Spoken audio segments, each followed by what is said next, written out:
We are at St. Andrews State Park in Panama City, Florida. And this is a campground of you. Make sure you stay to the end to find out what Google reviews we found and whether we could confirm or bust them. We all get blown away first. It's +3! General impressions. This is a large campground with views of the lagoon and quite a bit of construction on the roads currently. This is a large loop-style campground with mostly back ends, but a few pull-through sites.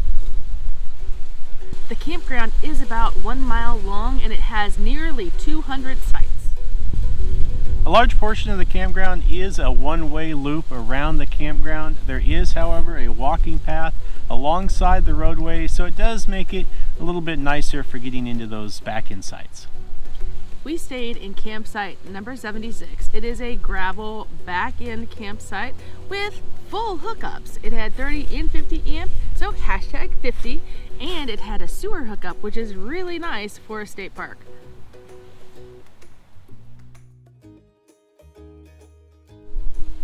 Our site had a picnic table as well as a fire ring with a layover grill attachment.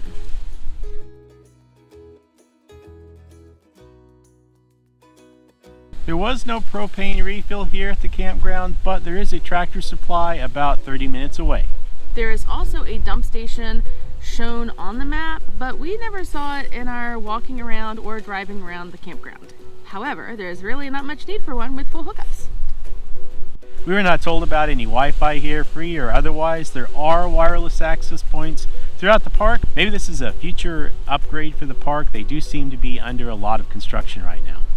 Starlink and Verizon are both good enough for streaming here though.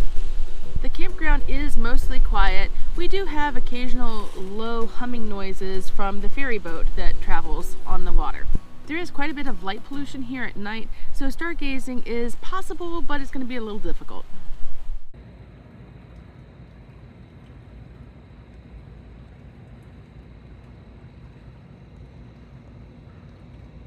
Amenities. There are several bathhouses located throughout the park, which is nice because it is such a long park. They have showers and bathrooms, and they were very clean.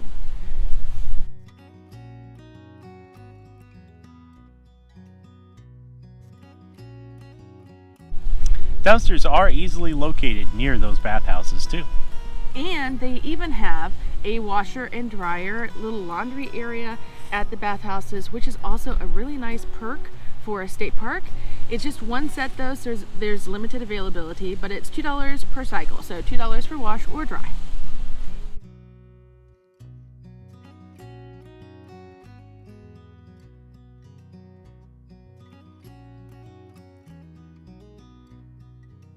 They don't have a pool here at the campground, but they do have a really nice playground for the kids with areas like where we're sitting for parents to sit and watch.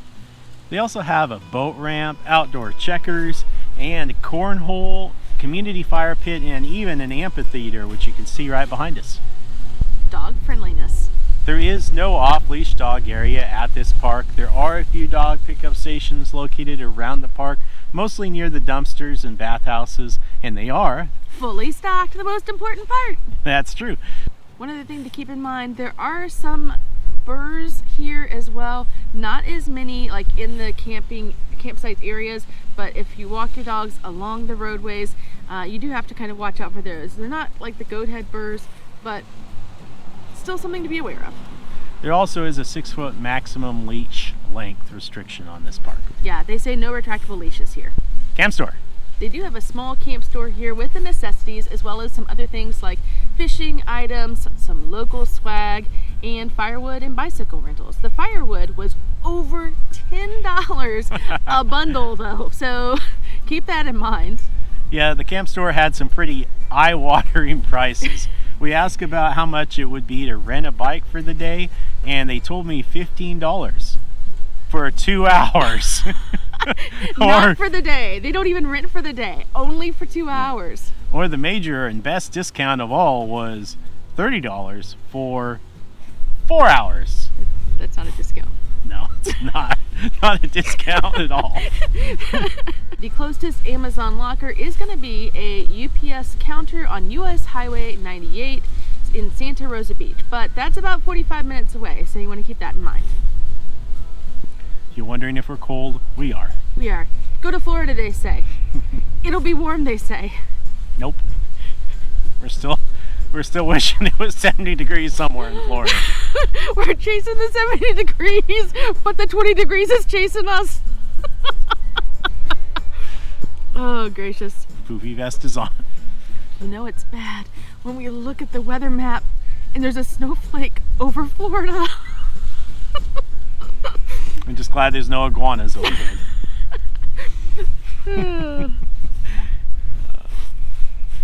Camp staff interactions. The camp staff were really pleasant and friendly. It was a little challenging though to get a hold of them when we got caught in traffic when I-10 shut down because of an accident. We tried for about 15 minutes, almost non-stop, just to get through to someone because they have a very short window for check-in time and we were going to be after that time, so we had to get a hold of someone to be able to get in the park.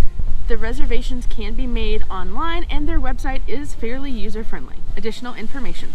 Check-in time is between 3 and 5 p.m., which is a very extremely narrow check-in time, and you have to call ahead in order to get in after that because there is a gate code that you have to get in the park after hours. There is also a lot of road construction, which they told us about before we got here, thankfully, so you want to watch out for that. Yeah, unfortunately right now at least you have to go the long way around. Yeah. And it is a long way into the campground. So if you look at the map, it's like a peninsula. You have to go from here down, over, up, and then back into the campground when there's just this really small part that's under construction. Yep.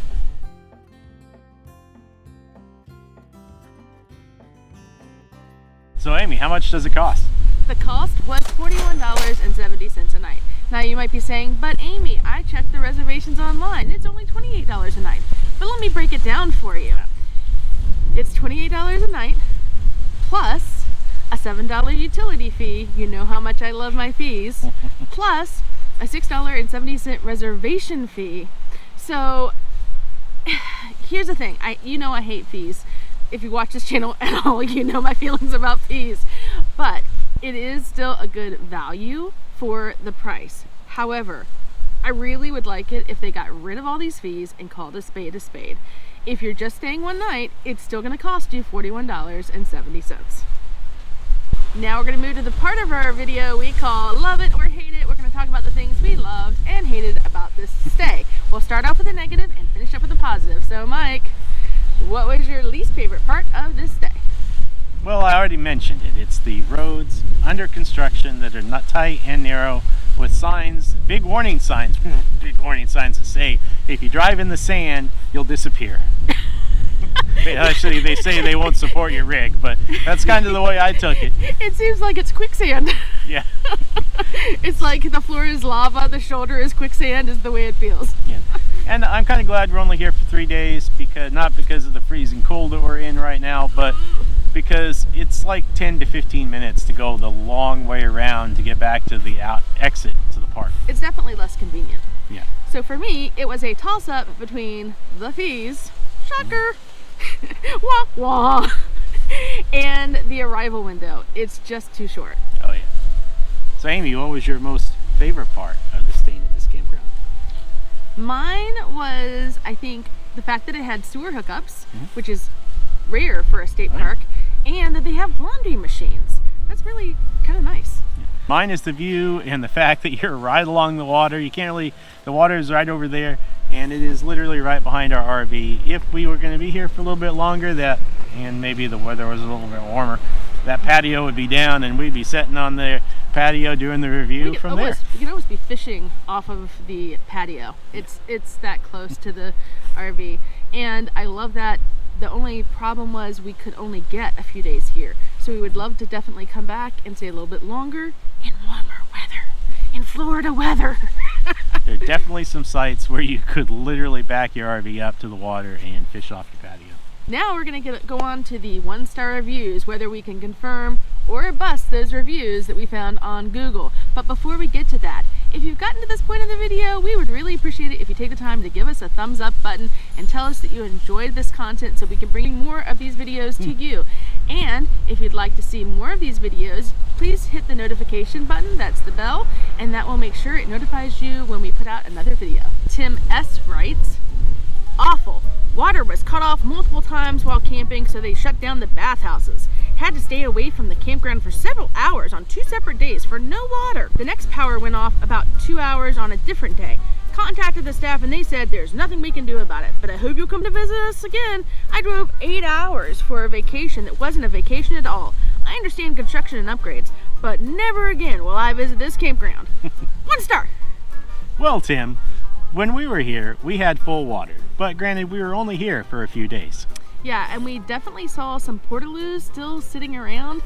This was apparently just a few weeks ago, so there's definitely evidence that this was probably confirmed. Rob W. writes, tight camp spots. People park on the roads, and it's difficult to maneuver your camper into the spot. 2 stars.